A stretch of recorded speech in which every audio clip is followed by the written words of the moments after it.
This is the first step of the planning process. Okay, so you'll see that the YASC is really defining risk analysis and monitoring as the very first pillar of ERP planning. Okay, it really allows for a clear and common understanding of hazards that can potentially pose a disaster risk, and in turn lead to significant deterioration of the nutrition situation, among other negative humanitarian consequences. So it's the very first step, risk analysis and monitoring. And we'll see that it's only for hazards. I'm repeating myself a bit.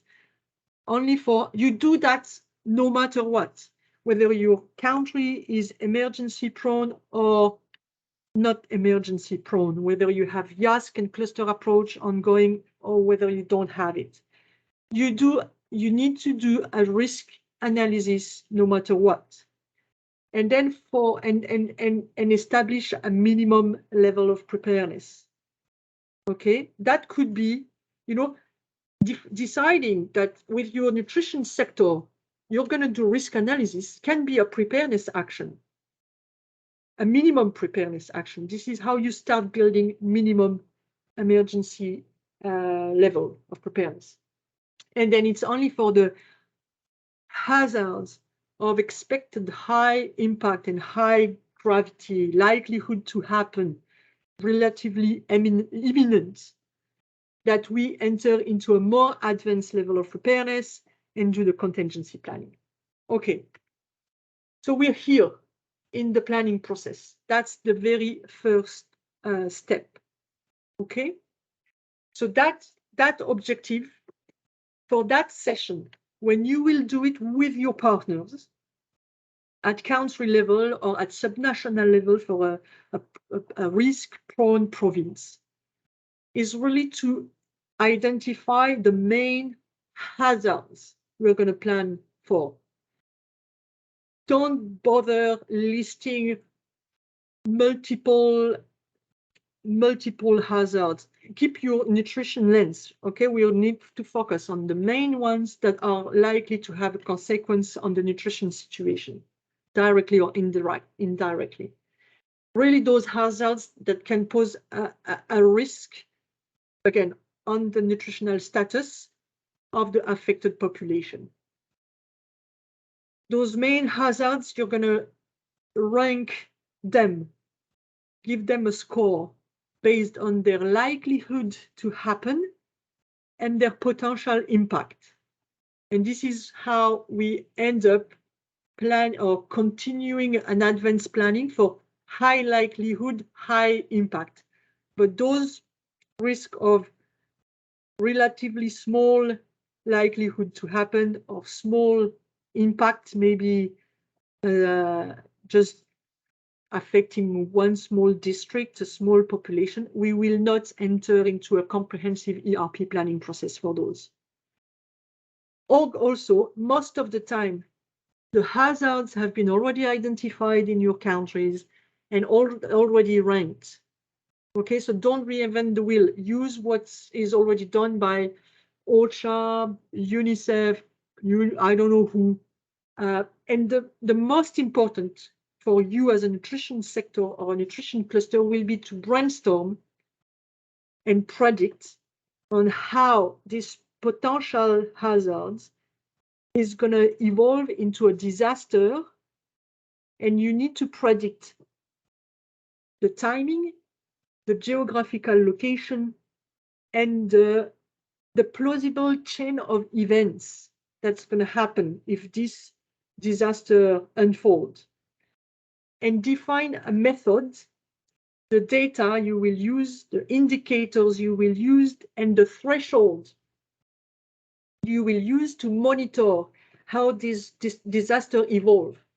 So if you're looking at, I don't know, occurrence of acute watery diarrhea, because you know that after a peak of acute watery diarrhea, you have likely more SAM cases,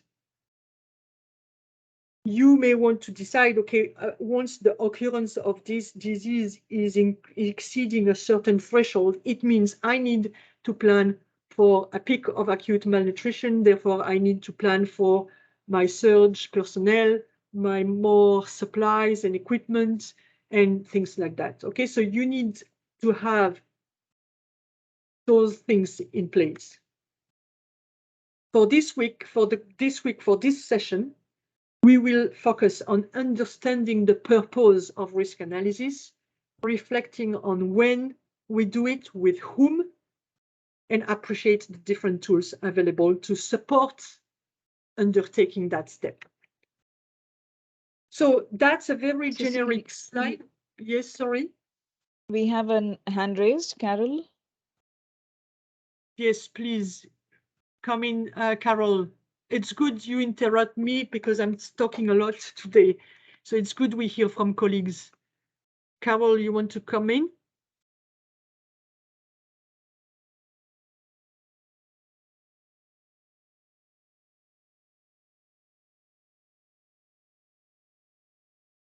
Carol, we cannot hear you. I see you unmuted your mic, but I cannot hear you. Hello, colleagues.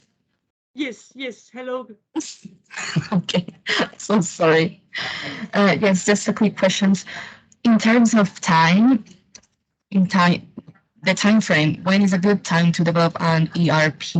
Because we have a national situation, but we also have specific situations during the year, like flood seasons, rainy seasons. So when is a good time to develop an ERP when there is no an ERP in place? Thank you. Thank you, Carol. So I think this is something that will vary from country to country.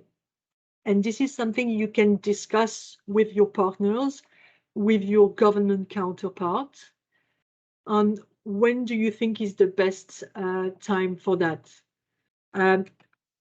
So there might be a time in the year where you're going to do your annual response plan, or your annual strategic plan is going to be reviewed and updated.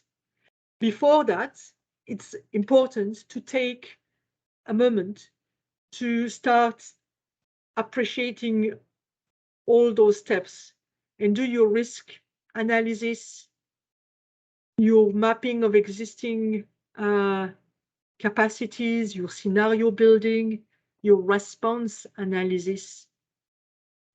And then you may have also, in certain countries, seasonal floods, seasonal risks, seasonal hazards, whether floods or a dry spell always occurring at the same period of the year.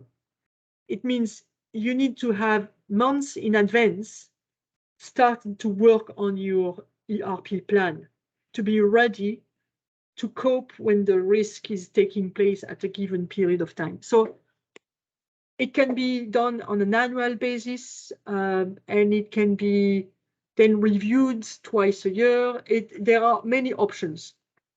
And for each step of the ERP planning process, I'm going to give some recommendations on when to do that given step. Okay, so for risk analysis, there might be, in your countries, early warning system, or there might be a sector doing it at some point. Try to appreciate this and maybe join them and do it from the beginning with a multi-sectoral approach to it. This slide is a very generic slide from the YASC ERP package. It's really to unpack a little bit how we do risk analysis. So you identify the hazards by the different category of hazards. You rank them using we put that scoring table in the step-by-step guide. and then you analyze those risks and you define a monitoring system for it. And this is how you make sure you have risk-informed ERP planning. You will do that with your nutrition lens or in a multi-sectoral manner, but it really needs to be done because this is the step, the first step. This is the step again, which everything is going to be done. Okay. It's what influences the rest of the planning. So when you do that, as I said earlier, don't reinvent the wheel. If you know, if in country your main hazards are already known, go for those hazards. You know, use existing risk analysis. And focus on those imminent hazards, the reoccurring one, the seasonal events, those who are predicted to directly impact the nutrition situation. Also, be careful if you do ranking of hazards with your partners as a nutrition sector, be careful not to overestimate a potential impact of a given risk, right? Stick to the guidance we provide in the guide, because we don't want to end up with 10 different hazards that have, you know, scored maximum impact. Maximum impact, the maximum score, is when a very large number of people, a very large segment of the population is affected, so that external assistance is required. So be careful when you will do that at subnational level. Sometimes with your partners, with your local government, there might be a tendency to overestimate a little bit the likelihood and the impact of hazards. And we need to prevent this to happen, because we need to be a bit pragmatic. And again, our plan needs to focus on main risks. And again, the most important point here for you as a nutrition sector is really to unpack how the situation will evolve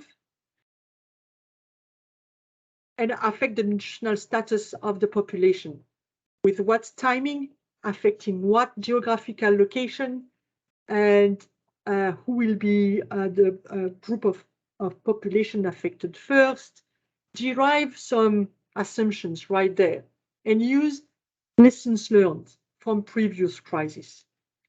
So you do risk analysis, for instance, where it's done, the HNO, the humanitarian needs overview, it can be very complementary. So it can be done concomitantly to an HNO. Or, as we discussed with Carol, you can decide with your partners what is an adequate period of time, depending on this seasonal threats you may have in your country. Define a specific period where you can do this planning ahead. It can be annually, biannually, but do it before you design a response or a strategic plan. Because again, your strategic plan or your immediate response plan needs to be based on this risk analysis first. With whom do you do that? So there are countries where you may have a nutrition information working group. Why don't you explore tasking that group to be responsible for this? Or maybe you have a partner that has a staff who is a focal point representing the nutrition cluster in the OCHA-led analysis working group. That's often established in countries where we do humanitarian needs overview for the HNO. That may be a place where there will be a lot of discussions that will very likely complement the risk analysis. explore among key stakeholders, the local government, whether it's from the Ministry of Health or, you know, from an institution in charge of disaster risk management, disaster risk reduction office, for instance, or from an early warning system, someone who is already engaged into such a platform.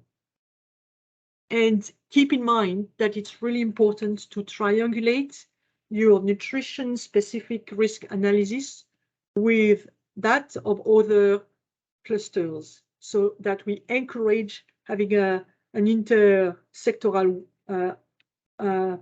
approach to it. Okay, we're going to pause for 2 minutes here. Is there someone online who would like to share? How are you doing in your country? Can you share an example of how you usually go about that risk analysis step?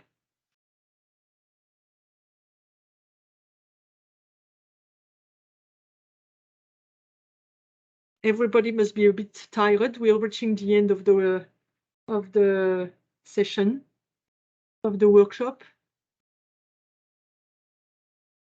But if you feel like, remember, you have a slide here where you can share. Yes, Isaac, I'm coming to you, but here you see you have country examples. You have a slide called sharing country examples. I think it will be really useful if you want to explain here, for instance, in your countries, how do you organize the work around ERP? Or how do you go about risk analysis and monitoring in your country? When do you do it? And maybe you can give some examples. It will inspire colleagues. Isaac, over to you. Thank you very much. Cecil, I'm not sure what I will be inspiring everyone, but as you mentioned, I think it sometimes is not actually, inventing the wheel, because there is, for example, I think in Sudan, it is most of the parts are normally, dry.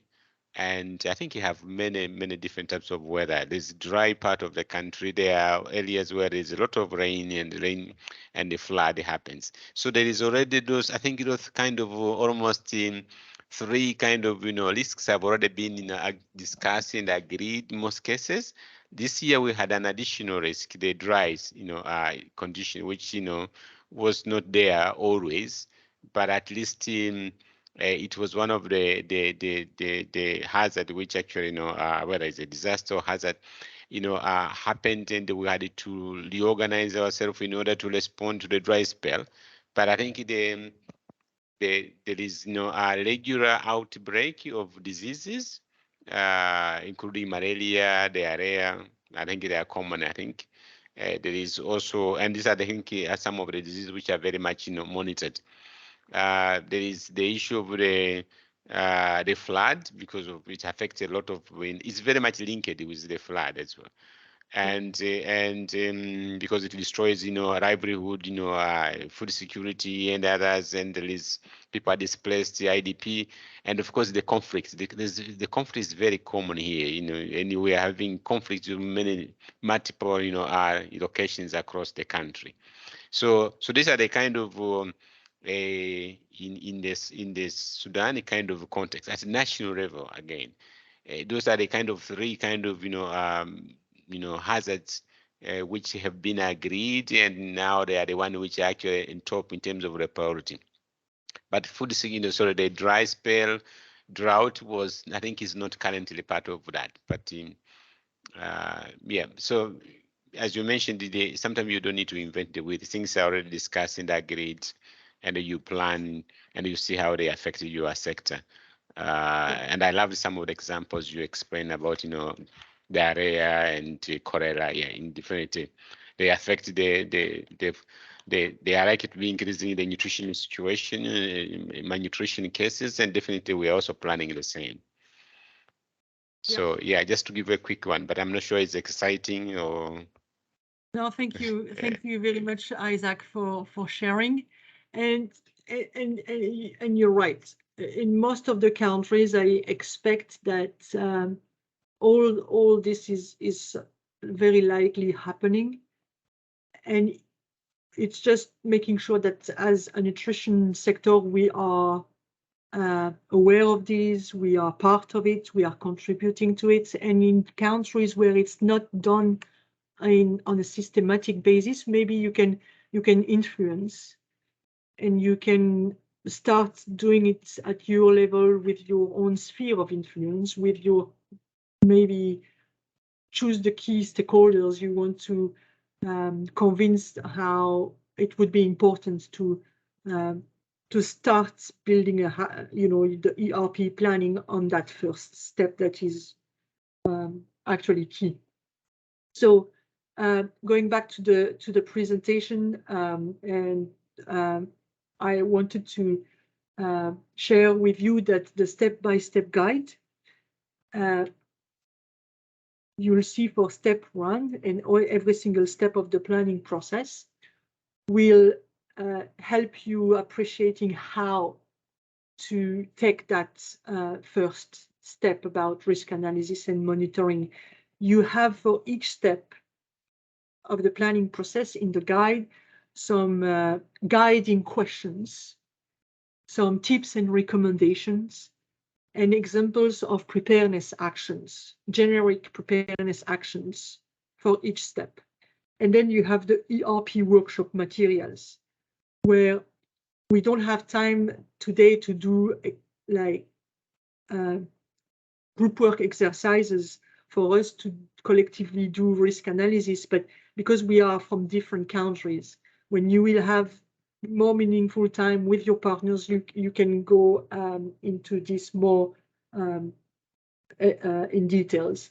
For when it comes to monitoring indicators, as I said earlier, it's a bit tricky to choose indicators. Nutrition indicators are often late indicators, but you may want to have a look at a GNC tool that is really, really interesting. The Humanitarian Needs Analysis Guidance has a table with a list of nutrition indicators that usually guide nutrition situation analysis, also the IPC, acute malnutrition analysis, but it can help you appreciate whether you want to look at those and reflect whether they could be monitoring indicators. But again, I would recommend to do that more in a multi-sectoral manner, and importantly, define the thresholds. That's the most important one. You really need to be able to monitor how these risks evolve and appreciate when and define when, and maybe a tipping point, a set date at which this threshold for that indicator is reached. Bam, this is the time where we need to start preparing for and take more actions to be prepared to cope with the coming disaster. Okay, so you have also, again, a lot of the tools that I discussed today. You document everything in your online form, in your ERP plan template, and soon we will have more e-learning modules to explain a little bit better how we can do that. Okay, so I think we're gonna close very soon. You give me maybe 10 more minutes before we finish today. So for those of you who have time before tomorrow, maybe have a look at the step-by-step guide for step 1 and the proposed the generic preparedness action for that step. And if you look also at the ERP plan draft for the Zwantipolis country, we can have a look at it together quickly. You see I drafted something already for risk analysis. So risk identification, risk ranking, risk analysis. So again, in the workshop package, in the country level workshop package, you have group work exercises that would help you do that with your partners. Sorry, for the sake of time today, we won't do those group work exercises. So I just summarize an imaginary risk analysis we've done for Zwantipolis. And we are gonna work on this main hazards, that is armed conflict and politically motivated violence, because the political situation in the capital city and province A of Zwantipolis is deteriorating as the country is, on this verge of economic collapse with this high price inflation. There is a lot of social unrest, and activities of non-government armed groups are on the rise. And people are really getting scared and start to flee. So with delays in the delivery of food assistance is expected because of this civil unrest and armed violence ongoing in the capital city. We expect a rapid deterioration of the nutritional situation, and particularly among the most vulnerable, including young children, pregnant, nursing women, and among the elderly. And due to this ongoing violence, in the capital city and province A, we predict there will be blockades of main roads and all the airports as well. And we expect that the transportation of food assistance, of health and nutrition supplies, and the movement of emergency surge personnel will be a big challenge. This is just to give you an example of how, with 3 sentences, we can just do a short risk analysis. This just predicting a bit the chain of events that is likely going to occur for this hazards, that is armed conflict. Okay? So this is ideally something that then would be copy-paste. This is a Word document. This is your ERP plan. Then you copy-paste in the corresponding form here. So this is where you would bring the output of your first step. So we are planning for armed conflicts here. Okay, we have, maybe you did that with your partners, or it's someone was already brainstorming on this. We know it will have a perceived impact of 4 and likelihood of 5. It's a very high risk. So here we will have to do a more advanced planning. So you can type here the risk analysis description that you've brainstormed with your partners, and here which indicator you will be used in what threshold. Okay, and this will then be captured in your dashboard for Zwantipolis. Here it will generate this map where armed conflict is a very high risk, and your risk analysis will be here. Okay. Okay.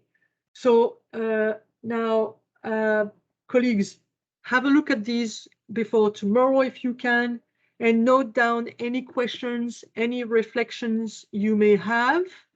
Okay. And so this is the end of our workshop day 1.